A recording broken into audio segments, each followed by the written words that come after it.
Good morning, ladies and gentlemen. Thank you very much for a very kind introduction. I'm not sure if I recognize everything there, but firstly, I'd like to recognize Dr. Yasana. I think it is an honor to have him in Kenya and an honor for him to be here at this conference. And Dr. Veld also of the International Economic Development Group, we welcome you. PTA Bank President and CEO, Dr. Tadesse, thank you for being here. And our host today, Professor Senbet, thank you very much for inviting us to speak and to be here. Academics, distinguished ladies and gentlemen, I bring you also the greetings from the Governor of the Central Bank of Kenya. Today, when I was asked to speak, I was focusing my discussion on finance, as I'm quite worried that in this room there are eminent people in agriculture. So I'll be careful as to how I get into your area and try and reserve my discussion around the area that I know best. When we look at the state of public finance in the agriculture in Africa, what we see is that it hasn't performed very well. This chart is from 2003 up to 2014, and we can see that agriculture has performed at a very low rate in the sense of public spending by the region. And we see that it underperforms the rest of the world. What I found interesting when I was looking at it, however, is that it has turned up since 2013 and is now close to where the world average is. But obviously that's way below the performance in other countries. For example, if you look at Southeastern Asia. There was also an agreement that was done by the African presidents on 10% agricultural share in public expenditure, and we can see that we're way below that. And in fact, in Kenya, instead of increasing, we've declined in the period. When we look at the private sector, the story is also not great. We see that private sector credit into agricultural sector has been declining. And it's interesting because I've been in banking and the financial sector for a very long time, and we see that there was a period where there was fixed quota for credit to the agricultural sector, but that in fact distorted the market, because what you found is that the financial sector selected very few players who they were willing to lend to, and therefore they lent a lot to those few players, and in a disproportionate way gave them extra power, extra competitive power that the other sectors, the other portion didn't have. So even that did not work. When we look also as a proportion of the economy, of the GDP of the economy, what we see is some strange outcomes. We saw earlier that Ethiopia had made quite considerable efforts in public expenditure in agriculture, and yet its proportion of agriculture in its GDP has declined. Now that also could be that the economy is growing very fast and other sectors are growing faster than agriculture. But it is a very mixed picture that we see. We saw Kenya decline in the amount it spends on agriculture, and yet an increase in the importance of agriculture in the Kenyan economy. As a monetary authority, what is our main concern? We see that food and the importance of food in inflation, in price stability across our economy. If we look at September 2016, what we see in Kenya is that we have inflationary levels of about 6.1, and 4.7 of that are food-based. Most of them are short-term food-based issues, I have to say, but it's still the importance of food and the importance of agriculture when you look at the financial sector. I think what we also see is that when you look at data that's coming out about food and the import of food into the African region, what we see is that the growth will increase. The expectations from the African Development Bank is that they'll go from $35 billion currently, or in 2015, to $100 billion. So this is a huge opportunity for growing this sector and also for growing our economies and also in feeding our people. So there can't be enough said of the importance of this sector. When we also look at and do the comparison, I've been in South Africa recently, and we were talking about Africa and the growth in Africa, and I think reference was made to the fact that the growth is declining for the first time in about 5 to 10 years. What we see is the stability of the food and agricultural. They're less volatile than the other segments. When we look at oil and when we look at the metallics, what we see is a lot of volatility, which you don't see in the food and agriculture. Seizing the opportunity, there's been great successes, but mainly in very specific areas. If we talk about Kenya's horticulture, I think at some stage we started being the leader in the world in horticultural exports. And you've got Ethiopia with its floriculture, rice in Senegal. So we see very specific successes in the African agricultural story. And we also see in Africa a huge area of development around the ICT products, which you don't see in the rest of the world. I was actually saying in South Africa recently that when you hear the rest of the world talking to the ICT products, and particularly mobile money, they're not talking in a way that at least Kenyans would understand. In Kenya, it's part of our DNA now. If you talk about how you are a Kenyan, you're a runner, tea, coffee, and mobile money. That's our DNA now. So they talk about it as something that's developing. We talk about it as something that's endemic and critical to us. How do we bring these small initiatives to scale and increase the value that's captured?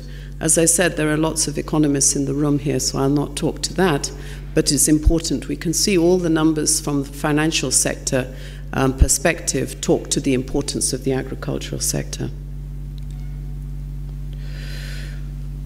Obviously, policy and regulation is critical to this. I think Kenya's been quite successful in mobile money, and mobile money has now reached, and I'll come to those slides in a few minutes, 75% of our population. And if you think that 75% of our people live in rural areas, that means that this mobile money journey has reached a lot of people whose life depends on agriculture. We need to focus more on what the market demands. I remember I was on the board of Kenya Women Finance Trust for 10 years and struggling to get rural women to borrow, and it was a very difficult problem. And you know, after about 8 years, mobile money started in Kenya, and we saw it just take off. And what we found out is what the women wanted was transactions, not loans. And we saw their demand and their desire and their complete commitment to any structure that gave them transactional ability, and they did not want to borrow. So it really requires us to listen to the market. Sometimes we're not listening. We need a financial infrastructure. We had a conference recently, and there was somebody who is an expert in mobile money and been doing it for many years. And what she said about the Kenyan story is that we now have a railroad. She said the mobile story is like a railroad. The issue is just what trains we're going to put on this track. For example, we have 63,000 agents throughout the country, and I think on a fintech survey that was done recently, 78% of Kenyans are within 5 kilometers of a financial touch point. But it also begs a different question. We've said now you can reach money. We've said you can transact. What impact is it having? And these studies now are beginning, and we hope that we'll be able to get more information about that.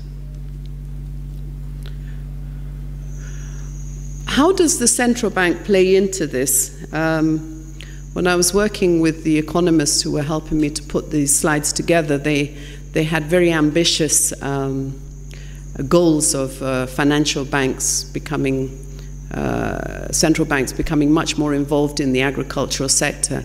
I think central banks' mandates are very clearly stated, and I think that there's enough to do, but we need to be very supportive of the important segments of our economy.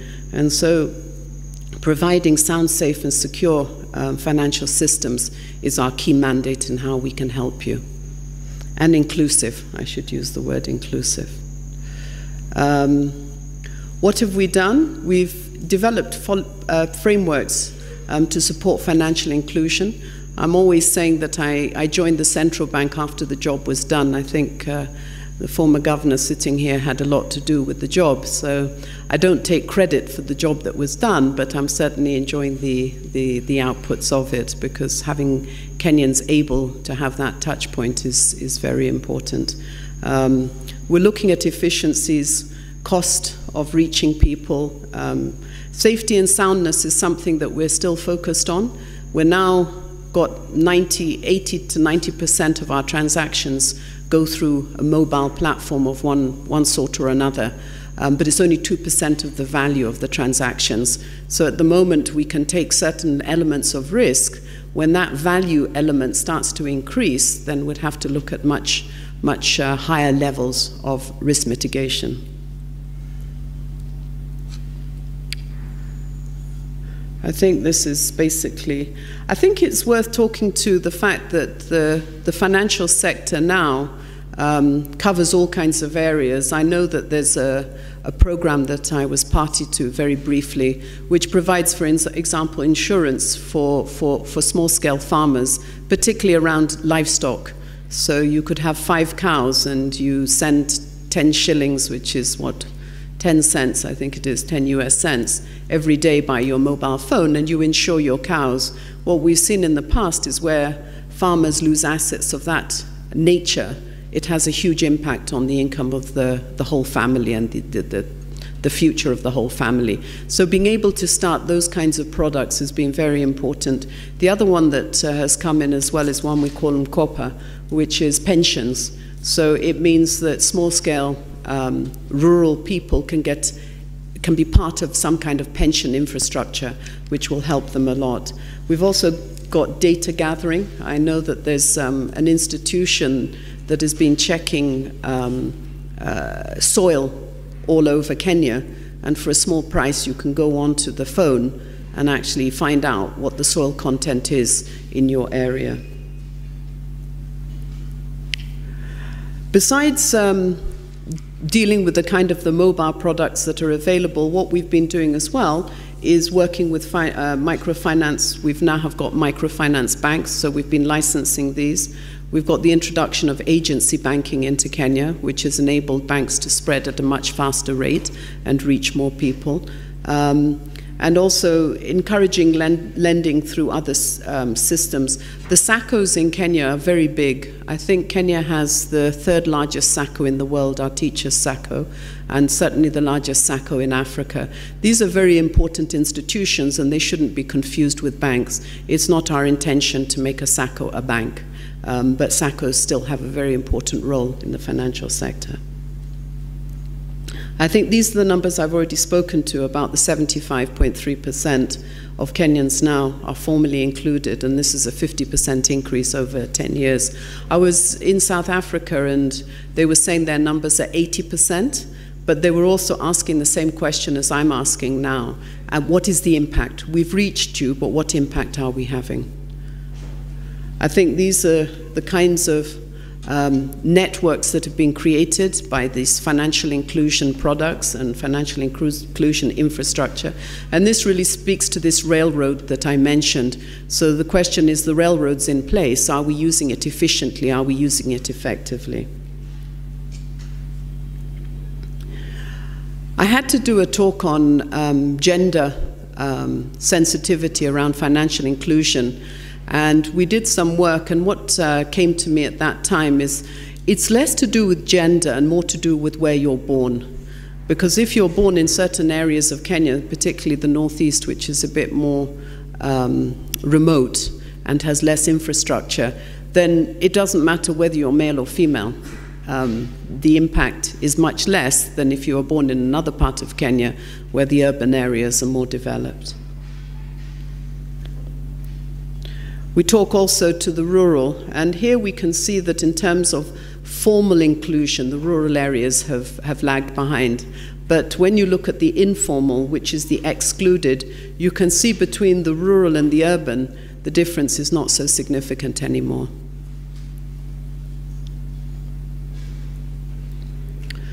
Dialogue between the regulators and the private sector, very, very important. Academics as well, researchers. If we can all dialogue and get together and understand each other, I think then this really helps in the development of what we need to do. Developing legal and regulatory frameworks are very complicated, and also they're slow, and so they often trail what is actually happening in the market. Guiding the market towards safety and credibility. I think that the financial sector around the world is under some strain and has experienced some integrity issues. And so as we move forward, can we make sure that whatever dynamic collaborative relationships we have, that they remain something that's sustainable and equitable.